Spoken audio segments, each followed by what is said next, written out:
As we took these actions, we saw the U.S. economy grow consistently. We saw the longest streak of job creation in American history by far, a streak that still continues, by the way. Thanks, Obama. All right, President Obama taking credit this week for an economy that continues growing under President Trump. Charlie, who's got it right? It's Trump's economy now. And here's why I will say this. If you look at the sort of trajectory, first off, generally economic expansions last 7 years, it should have been done around the time that he left office. And the amount of growth that came post-Trump, and by the way, before you jump down my throat, I am no Trumpkin. You know, I hammer him whatever I can. That's for sure. But if you look at if you look at the wage growth, there's been wage growth. You look at the that acceleration is on the president. And here's why. And he didn't have to do Real one quick. thing. He had to do one thing, but say no more regulations. It's a massive tax cut. And I'll tell you, you got to give it. He's going to tweet what you just said within seconds.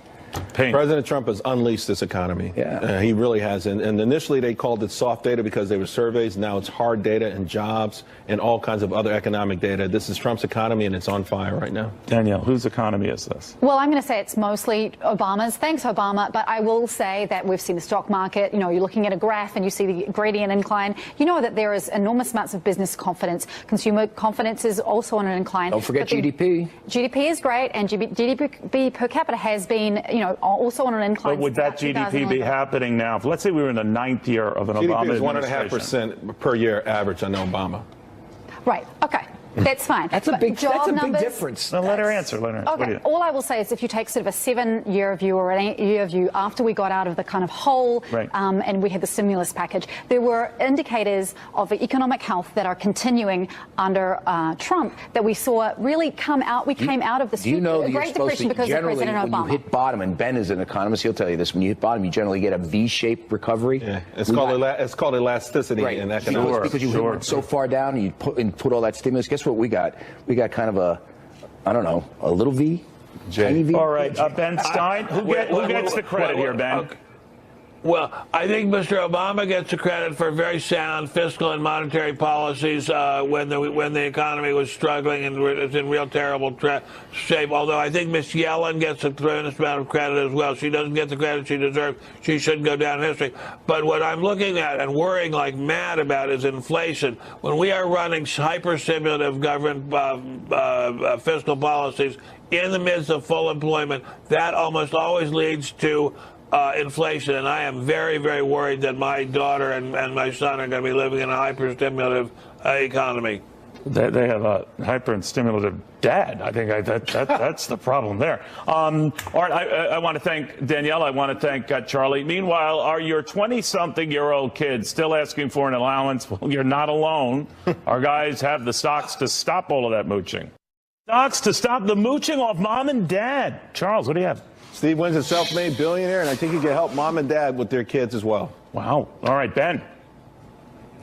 I just like the indexes. Stick with the indexes. You're not going to go wrong over long periods of time. Don't try to do anything fancy. I love Steve Wynn, but stick with the indexes. All right, guys, I want to thank you both very much. The Cost of Freedom continues now. David Asman, you are watching The Place for Business. You are watching Fox.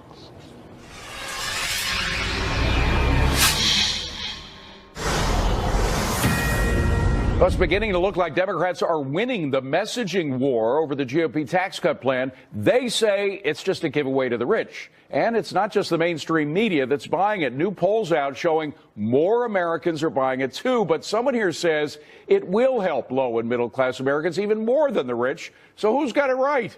Hi, everybody. I'm David Asman. Welcome to Forbes on Fox. Let's go in focus with Elizabeth McDonald, Rich Karlgaard, Sabrina Schaefer, along with John Tamny and Bruce Japsen. So, EMAC, you're the tax expert around here. Is the spin, although everybody is the spin that this is just going to help the rich wrong? It is wrong, and it's misleading, and it's deceptive.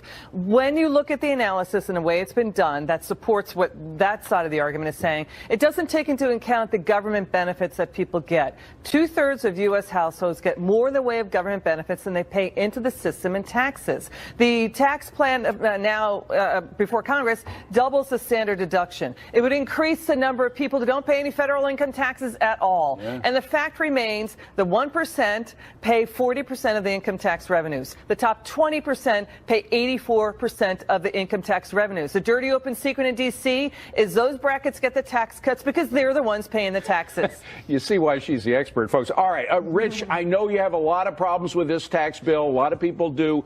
But at that messaging that's going out that it's just going to help the rich and not the middle class, isn't that wrong?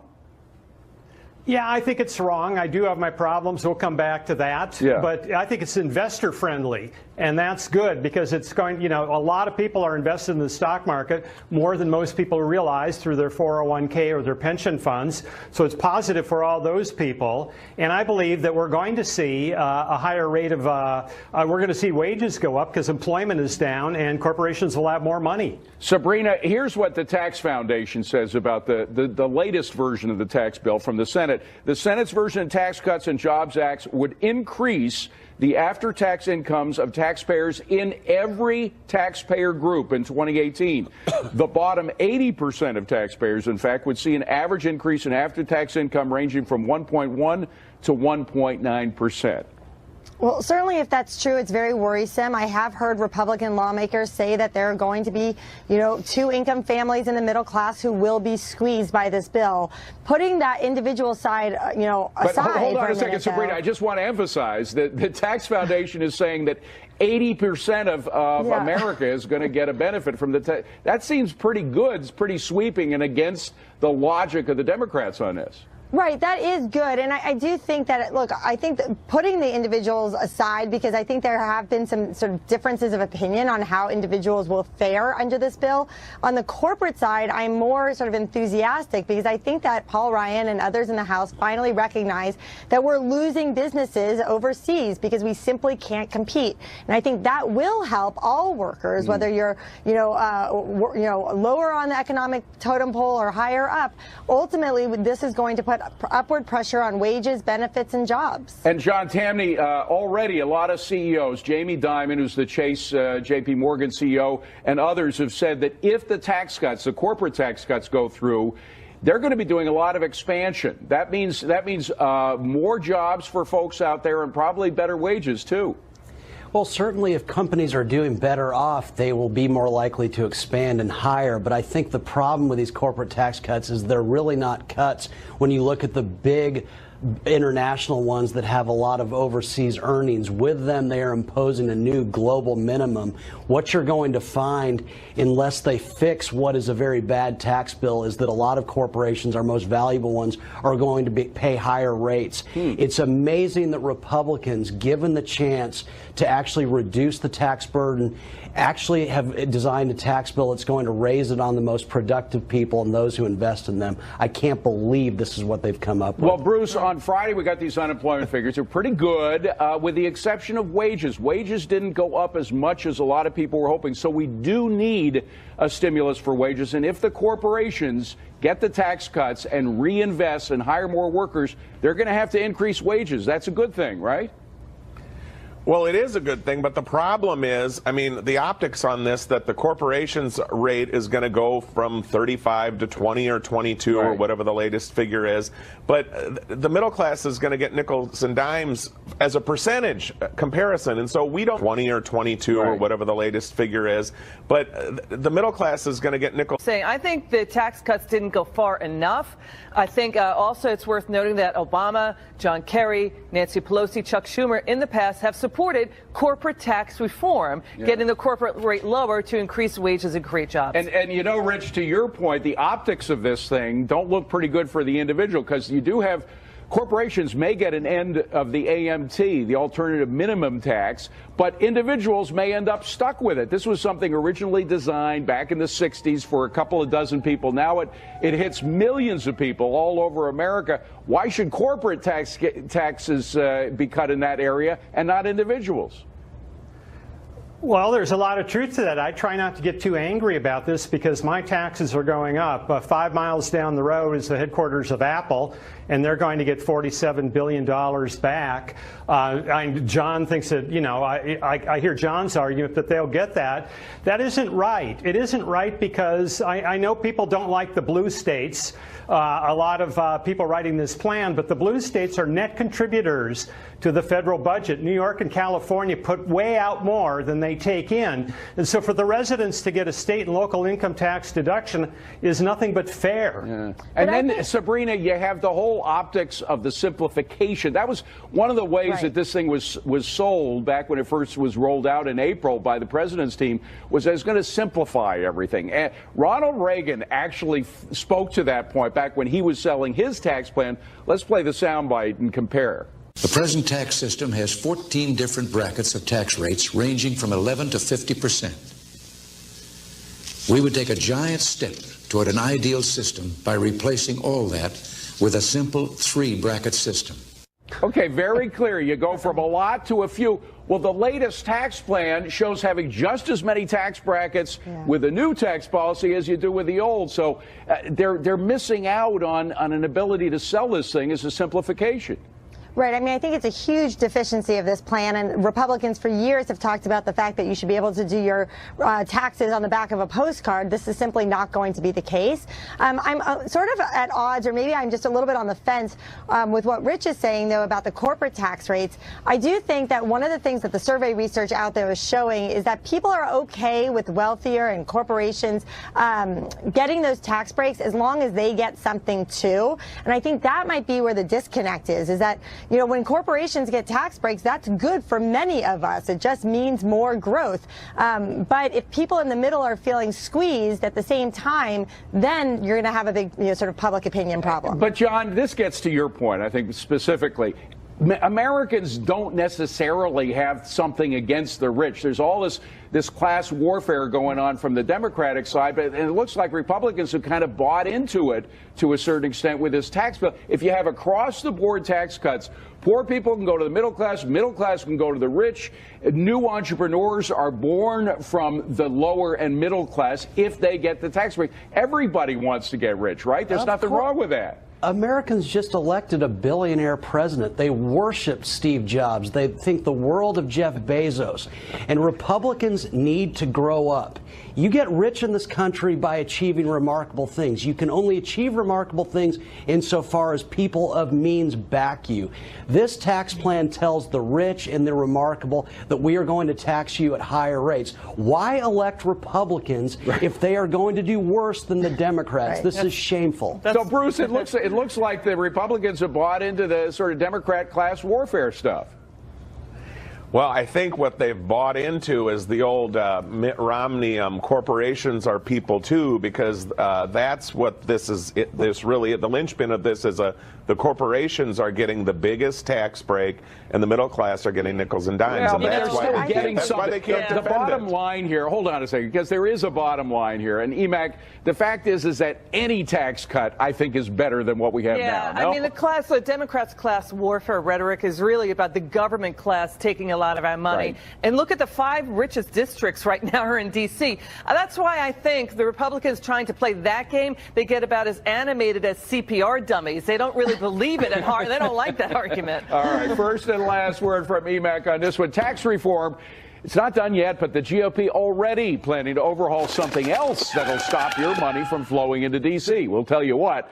Plus, after tax reform, welfare reform. Republicans are now laying the groundwork to overhaul welfare programs like food stamps and government housing, which are through the roof right now. And Rich, you say that could save taxpayers even more money, perhaps, than tax cuts. Well, sure, and it would be good for a lot of people currently on welfare. It sounds kind of harsh, but the reality is it works the other way. One of the great things that Bill Clinton did in the 90s was to bring about welfare reform. But this time, what makes this time different is a lot of welfare fraud is being done through disability insurance.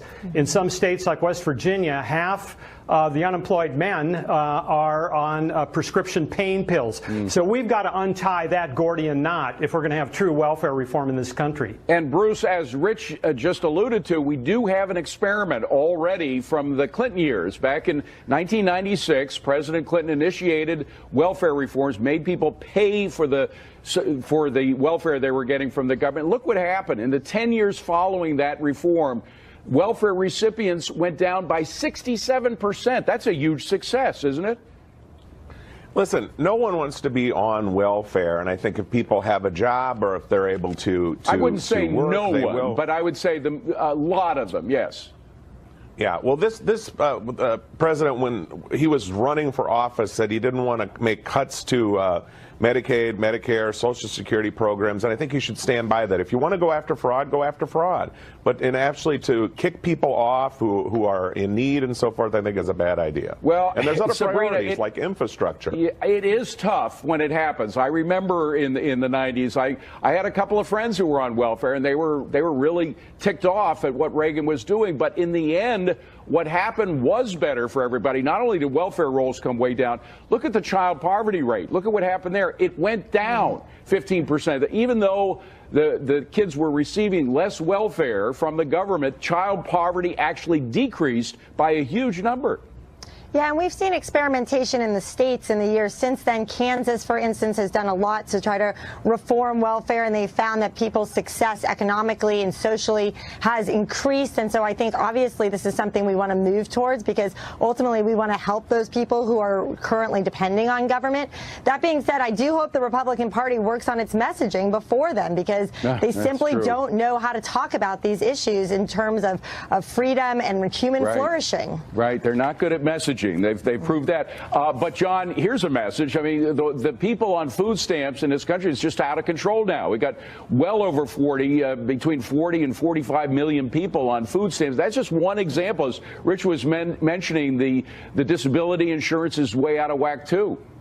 Well, I think the message should be that if you love poor people, why would you hate them so much as to give them a government program?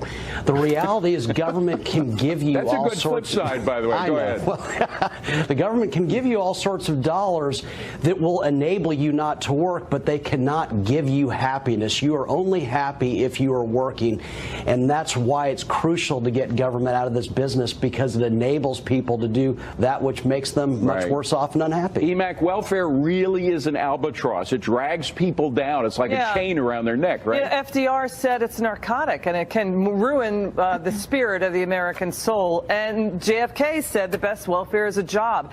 You look at Bill Clinton, he put work requirements in for welfare. Right. Obama did away with them. The welfare rolls exploded from 17 million to 46 million today. The fraud in that system is equal to a small S&P 500 company. Rich, it was a tough sell, but Clinton and a Republican Congress did sell it to the people. Right now, you just have one party that's going to be pushing. I don't think any Democrat is going to be going along with President Trump on this. Do you?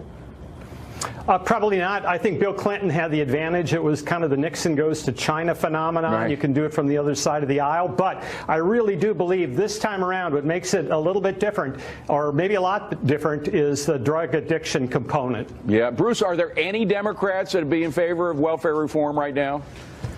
Well, sure. I mean, if you're just what Rich just brought up, this whole opioid thing, you've had Donald has talked about it and has done nothing. There was nothing in the repeal and replace there's been nothing about the opioid addiction. He has not put his money where his mouth is on this. So we'll see. All right, John, I have to believe that you're not going to get many Democrats on board. So is it possible to pass some kind of welfare reform without them? Oh, I doubt it, and I think that's unfortunate. I just hope we don't figure out a new way to give a government a new avenue to do things. Yes. I don't want them to get involved with opioid addiction. What we should seek is economic growth. I agree with Bruce there. No one wants to be on welfare. It's not happy. Growth is the key, folks. The Cash In Gang getting ready to roll at the bottom of the hour. Lauren Simonetti, what do you got? Hey, David, call it a budget brouhaha over the border. Are Democrats asking for a government shutdown over illegal immigration? Plus, President Trump says people should be able to sue over news reports that are dead wrong. Is he right or is he wrong? We'll see you 11:30. All right, Lauren, thank you. We will be watching. But up here first, with people's homes, farms, and businesses burnt to the ground, a new plan to help build them back up. GOP plot to take down Trump, inside a possible coup within the party, and who could be behind it. Steve has powerful insight with Tommy Lahren, Sunday. Businesses in Southern California, just awful there, just weeks after infernos charred parts of Northern California. Well, lawmakers there are now asking for nearly $4.5 billion in federal aid to help recover. Bruce, our hearts go out to the folks out there. Is this more proof that we have to get our spending under control so we spend money on what really counts? Well, I believe that there should be ways that we could plan better for disasters, but I think when times like this, I don't think that people in California or people who are victims of floods, they really care about the spending as much. They just want it to be resolved. Rich, the point is that our government spends some money on some really good, important things like keeping us all safe, but a lot of money on stuff that's not that important. This is important, no? Yes, it is important, and it goes right to the point of being a resilient society, which we imagine that we are. And I think that when we overspend, we make ourselves less able to bounce back. Right. And Sabrina, you grew up in Southern California. I know the people there understand the risks. There's no question. You know what you're getting into with the earthquakes and the fires. But still, is there any role at all for the government in this? Well, yeah, and this was a little bit more unexpected, but I do think that sometimes we talk about the national debt and getting it under control, and one of the reasons that we argue to do so is because of national security and economic security, and sometimes things like this happen, and we want to be able to be a nimble society that's able to respond appropriately. I'm so nervous. I've got family in this area of the country. I'm a nervous wreck about this, but you're right, David. John McCain pointed this out. The U.S. government spends $294 billion on federal programs that have expired for things like yoga classes for bureaucrats. Awful. I think we could stop that and help people in areas like this. You're also a Californian. What do you think? I am, and my concern about this is that this is the reason we have a spending problem, is we've nationalized too many disasters. I'm not minimizing it. Obviously, my parents and sister are out there. But once you make every other state's problem a national problem, then you have major spending issues. All right, that's got to be the last word. Thanks a lot, gang. And again, our hearts go out to the folks out west. We wish them the very best. We'll be right back. See you there on Monday, I hope. Meanwhile, the names our informers are buying with their own money. EMAC, you have a bunch of tech stocks and bio stocks. Yeah, Parnassus Endeavor Fund, solid double-digit returns, and it's pretty cheap. Rich, what do you think? I would never bet against EMAC. Okay, you have a basket of nimble stocks. What do you mean by that? Yeah, it's a Fidelity Fund, FDMLX. I believe the stock market is kind of high, and so I want something that is broad-based, value-oriented, and where people, nimble companies. Rich is right on this one because the tax cuts are not fully priced in or taken into account in the market, says J.P. Morgan Chase and Deutsche Bank. So EMAC, the point is if we get the tax cuts, the market's not going to pop up Yes, more? that's what these two Wall Street shops believe. So watch out, folks. That's it for Forbes on Fox. Thank you for watching. Have a wonderful weekend. Keep it right here. The #1 business blog continues with Cashing In. Wait a second. Think these guys just avoided a government shutdown only until December 22nd? And if Democrats like Senate Minority Leader Chuck Schumer don't get their way on illegal immigration, all bets are off. But isn't that a threat that Schumer used to swear off? We believe strongly in immigration reform. We could say we're shutting down the government. We're not going to raise the debt ceiling until you pass immigration reform. It would be governmental chaos. So he's okay with the chaos now. Hi, everybody. I am Lauren Simonetti. Welcome to Cashin' In. Our Cashin' In crew this week, Rachel Campos-Duffy, Jerry Willis, Gary Kaltbaum, and Juan Williams. Welcome to the show. Gary, we're going to begin with you. Are Democrats being hypocrites right now? Well, look, there is enough hypocrisy in both parties over the years to fill a couple of oceans. But all you need to do is look at this. I have a special place in my heart for the Schumer, Pelosi, Sanders party. Say one thing and do the other. But let's be clear, nothing's going to change when all's said and done. If there's a government shutdown, the Republicans will be blamed. If there's a government shutdown, nothing's going to change because essential services will be out there. And what we do know is eventually the debt ceiling's going up, deficits are going up, debt's going up and spending's going up, and it's going to be all on the taxpayers' back when all's said and done. But Juan, why are they conflating these issues, keeping the government open and the spending bill, with what to do with dreamers and, you know, children brought here illegally with their parents? Well, I think there's on both sides. So Gary's right. I think there's tons of hypocrisy all about. But what you've got here is the president using the dreamers as a bargaining chip. The president has said that he wants to resolve this issue. Public opinion is on the side of these young people who came to this country as children and who've grown up here, speak English, serve in our military, go to our schools. We want them to succeed.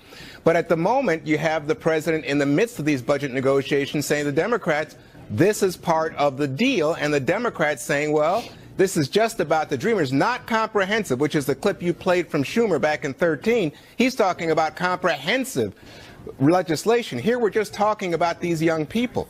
Rachel, how does this play out, though? And maybe this is part of the president's bargaining chip that Juan is speaking of. How does this play out, A, in the midterm elections next year, especially for Democrats in red states or states that voted for Trump, and then again for the big election, the presidential in 2020, because many Democrats will be positioning themselves on, we did this to protect dreamers.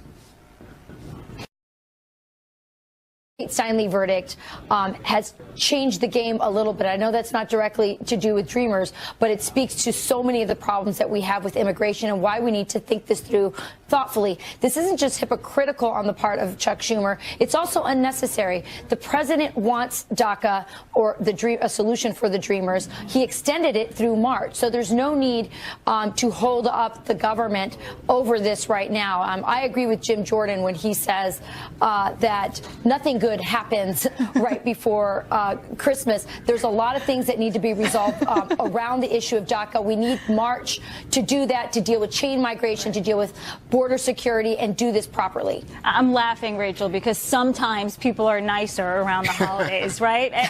But, you know, Jerry... Well, that's right. You know what I mean. I mean in government, not people. It extends to them, too. Jerry, I wanted to ask you, the president has shown sympathy when it comes to this population. He really has. Yeah. So what are people Congress has to deal with this, and they have until March to do so. That's right. That's what he's told Congress to do. He wants something on his desk by March. And let me tell you, I mean, it's so hard to listen to the Democrats these days. They're trying to look like they're taking the lead on this issue. In fact, it looks like Trump's going to score big time on this because you know what? We're right. Everybody's been saying that the public is on the side of doing something for dreamers. But let me tell you, if you're listening to the Democrats, look, just look back. Conyers is either an icon of the House, or he's a repeat sexual harasser. You know, former FBI Director James Comey, he's either a person who never should have been fired by the president, a paragon of virtue, or he's a horrible person that should be investigated and stole the election from the president, from Hillary Rodham Clinton. So, I mean, listening to them is like so confusing. And let's remember how we got here in the first place. For many years under the last president did absolutely nothing about the immigration problem. We had so many people coming in. These dreamers, God bless them. I hope they're great success stories. But you know why they're here? Because they were let in here. And the amazing story, as I see it on both parties, they are taking this down to December 22nd, right until the holidays, and scaring people. I have elderly coming up to me and asking me on my radio show, am I going to get my Social Security checks if we shut down? So there's definitely a little political maneuvering here to scare the living daylights out of people. And Juan, what do you make of the fact that you can make the argument that Democrats are holding hostage because of the spending bill, and you know Republicans obviously want more defense spending, but because of immigration, they're holding hostage are men and women in uniform that are serving and fighting for our country? Wait a second. This conversation has gone off the rails here. It seems to me there's a pretty clear case of who the Grinch is here that wants to steal Christmas from these children. You all say the president has good intentions, wants something done by March. He could have done something last fall. Instead, you've got all these families very nervous, having to spend this holiday season worried about deportations and ICE agents coming into their family home. And But those yet, guys, they and just yet you started don't months acknowledge, ago. oh, this is January. President Come Trump. on, Trump man. is causing chaos once again. All right, who wants to Juan, attack I one will. first? Juan, Jerry, hold go. on. All right, so last January, the president, then President Obama, put in place plans that rounded up people in January and February of this year. Was that Trump doing that? No, it wasn't. It was No, but President wait a Obama. second. Come on, Everybody my says friend. we need immigration reform. Gary just spoke about this. When immigration reform was being done, when you had the Gang of Eight in the Senate under Obama, who stopped it? Republicans. Trump comes on and runs, makes immigration into a whipping boy and every immigrant into a demon in order to win election, and you ignore this. Gary? I'm just, this whole general talk about demonizing immigrants, that is just not true. The president's trying to do something about the safety of this country. There is nothing wrong with that. And a job is getting done. In fact, just the rhetoric has stopped a ton of people from coming across the border, and that is good news. And by the way, Juan, use the term Grinch. When it comes to government spending, there has never been a Grinch. There's always been more and more spending every year. We just went up $300 billion from last year, and we're going to grow another $1 trillion in the next 4 years of government spending. Yeah, what happened to Republican objections to growing the debt? Rachel, I'm going to let you wrap this up. If we get finally a solution to legal immigration, there will be a way that more legal immigrants can take part in the American dream here. So it would be prosperity for them. Wouldn't this be good for them? Absolutely. There'll be a lot of irony if Donald Trump is the person to solve immigration reform. And I think he can, because the only thing holding it up is border security and some of these other issues like chain migration, which I think we need more time to deal with. Ramming this through right before Christmas is a very bad policy idea. And to quote Rachel, nothing good happens right before Christmas. Sorry. Oh, my God. All right, guys, coming up. Remember that false ABC, you got to remember this, the false ABC report on Trump and Russia that rattled the stock market last week? Well, now the president suggesting that investors should be able to sue. Is he right or wrong? President Donald Trump sparking a new debate, suggesting that investors sue ABC News. All this coming after the network's false report on Trump and Russia. Well, that whipsawed the Dow by 400 points last Friday. ABC did suspend the reporter behind it for a month. But Gary, is that 4-week suspension for ABC's Brian Ross enough? Not for this biased buffoon. Look, this is not the first time that he has done this. This is just another example. And we can go through 1,000 examples of this on a daily basis. And a shame. And this time it affected the markets and it hurt people to a certain extent. I hope they get it right. And you can tell ABC's getting it right right now, because they told him he's not covering Trump anymore going forward. All right. And ABC did offer a clarification and then a correction after this fiasco. This is what they tweeted, quote, correction of ABC News special report. Flynn prepared to testify that President-elect Donald Trump directed him to make contact with the Russians during the transition, initially as a way to work together to fight ISIS in Syria, Confident now says. But Rachel, that's completely different than collusion. Oh, of course. And look, let's be clear. ABC apologized and retracted because Donald Trump's powerful Twitter account held him accountable. I don't think that we would have seen Brian Ross getting this leave of absence or the amount of attention that the retraction did have without Donald Trump. He has 44 million Twitter followers. ABC has 12. This did impact the markets. It's also impacting the business model of mainstream media and all their fake news. I mean, how many more hits are they going to take to their credibility before they get their act together and realize the American people do not trust them? And Jerry, Brian Ross has a history of making mistakes. Why wouldn't ABC, on a topic like this, vet his report more? Well, that's a great question, and that's what they said was missing, right? They didn't do enough vetting. Gary was talking about some of the mistakes he's made in the past. He said anthrax from Saddam Hussein was responsible for so much suffering in Washington a decade ago. Look, this is a guy who's made mistakes over and over and over again, and yet he keeps his job as if he were employed by the government, right? There are no repercussions for this guy. The thing that needs to happen is ABC needs to step up and take action, and the more we talk about it, the more we're open about it, it, the more you understand about how this happened, more likely maybe at some point something will happen. Juan, does all of this prove that fake news does exist? Yeah, in the mind of Donald Trump, any news that doesn't please him is fake news, and that's why he's doing this. This is part of his attack on the American media. He's body slamming CNN. He's threatened TV station licenses, remember, NBC, and now this, sue ABC. Nobody's going to sue. Look, the money was recovered, to Gary's point. The market went down, the market went back up. Nobody really lost money here.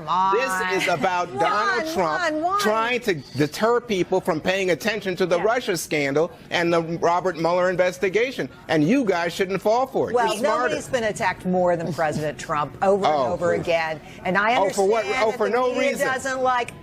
People did lose money, but that's part of the gamble that is the stock market. Gary, to me, this is about Donald Trump working both as a candidate and now as president to change libel laws in this country to hold news organizations and publications responsible for what they report. But that's not easy to do, Gary.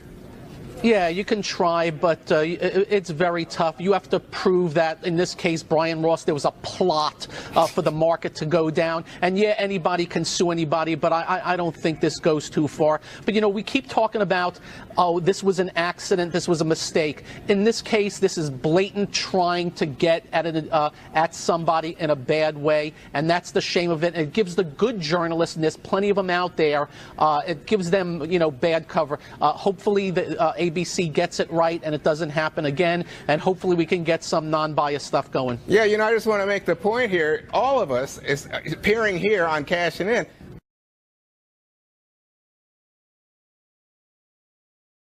We make mistakes. That's right. And so, you know, you can delight on the right. Oh, this journalist made a mistake. This is just journalism. This is what goes on every day. Woodward and Bernstein made a mistake in the course of Watergate. Does that mean Watergate wasn't real? If you keep making those mistakes over and over and over again, there should be repercussions. This guy's an Emmy Award winner, an Edward R. Murrow winner. Why? He keeps making errors and mistakes. Keeps breaking They're good well stories. Documented. This isn't just a figment of the imagination of people on the right. It's reality. Yeah, and Rachel, and conveniently, all the mistakes he makes tend to make conservatives and Republicans look bad. It just seems like a bias. Oh my gosh, conspiracy theory! You guys are something. Oh, come on. To ABC's defense, it took them a while, but they did correct this, and then it took them a longer while to actually delete the tweet. But nonetheless, coming up, parents are going to have to face it that Facebook is targeting children with a new app, but should tech companies be going after your kids? We debate, you decide.